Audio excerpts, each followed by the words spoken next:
अनेक पेट्रोल पंपांवर लोक गर्दी करतायत आणि याबाबत मुंबई पोलिसांनी मुंबईकरांना ट्विट करत एक आवाहन केलेलं आहे। पेट्रोल पंपांवर गर्दी करू नका आणि घाबरून इंधन खरेदी करू नका अशी विनंती मुंबई पोलिसांनी केली आहे। अफवांवर विश्वास ठेवू नका। मुंबईमध्ये पुरेसा इंधन साठा उपलब्ध असून मुंबईत पेट्रोलियम पदार्थांचा पुरवठा करणाऱ्या टँकरना आम्ही पुरेशी सुरक्षा पुरवत आहोत असंही मुंबई पोलिसांनी सांगितलं। ट्रक चालकांच्या संपावर तोडगा निघाल्यानंतर तातडीने इंधन वाहतूक सुरू करण्यात आली आहे। मनमाडच्या पानेवाडीतील सर्व पेट्रोलियम कंपन्यांमधून इंधन वाहतूक सुरू करण्यात आली।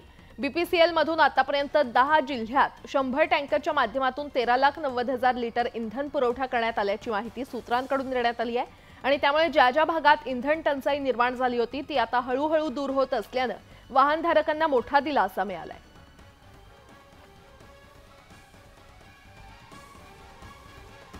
पुढची बातमी पाहूयात। अंगणवाडी